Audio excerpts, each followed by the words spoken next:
So it might not look like it, but I'm here in the Eurovision Press Center. This area, I believe, is called Conchita's Dream House, Vacation Home, Holiday Home. Conchita's Holiday Home, I believe this is what it's called. It's one of the many areas that they have here in the Press Center.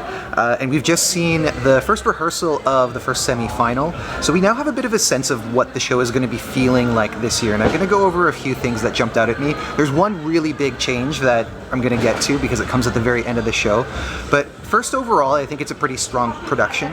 When we're talking about the Eurovisions that we've seen in the past, it definitely lives up to those. I know that when we're thinking about the Eurovision that we just had, there were certain technical aspects and aspects of the production design that weren't as good as ones that came before that. In this case, I think that they're really well done.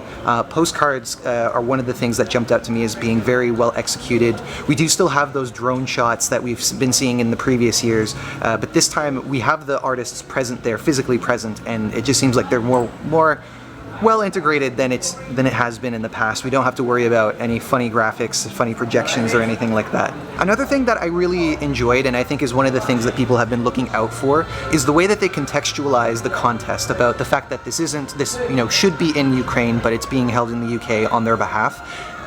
People have been wondering whether or not there would be a good balance of Ukrainian elements and British UK elements, and I think that they have really struck that balance quite well. It really does feel like it was a joint effort between the BBC and UAPBC, and I think that's definitely one of the most commendable things about the show. Another thing that jumped out at me as being really strong is the hosting. For the semi-finals, it is just the female hosts, but they do an excellent job. There were a few gaffes. It is a rehearsal, and so you would expect gaffes. There were certain moments where cues were missed, and the production had to stop altogether and redo a few things, sometimes even a few times.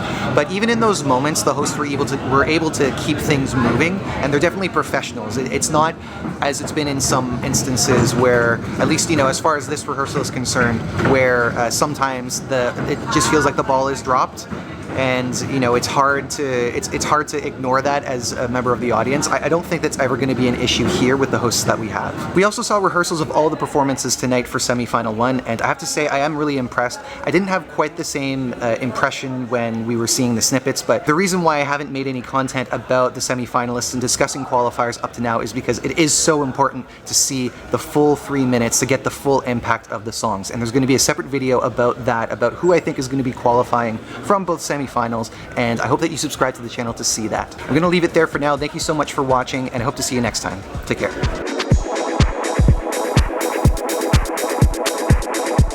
Oh hey, you're still here.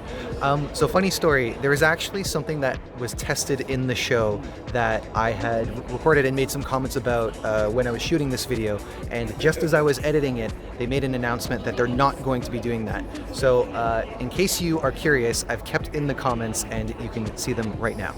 Now there's one significant change that was rumored to be happening, and I can now confirm that they're at least rehearsing it. It is possible that they might decide to axe it, but it definitely seems like this is going to be part of the show, and that has to do with how the qualifiers are announced. They bring all the semi-finalists on stage, just the artists, not the whole delegation, and they call the qualifiers one by one. After 5 qualifiers are announced, Alicia does an interview with the ones who have made it so far, getting reaction, how they feel, and then they resume with the next 5. The very last finalist is announced with all of the remaining semi-finalists on screen. They actually do like a split screen, so you see all of their reactions in real time all at once. So what it means is that all the non-qualifiers will be standing on stage as they find out that the Eurovision dream has come to an end. When this rumor was discovered, it was a bit controversial, and now that I've seen it in the program, I have to say that I'm definitely not a fan.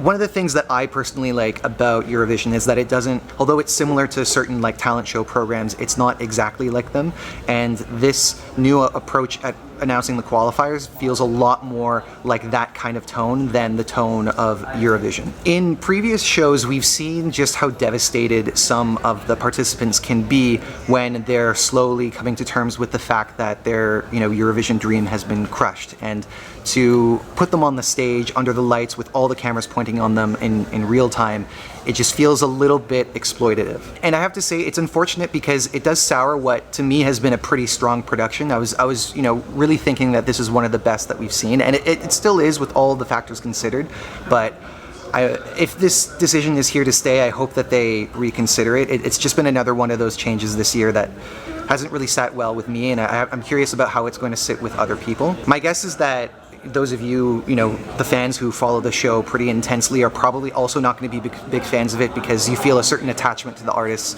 Maybe the public will eat it up and people will really, really like it and this will be the way forward, but we won't know until some point later.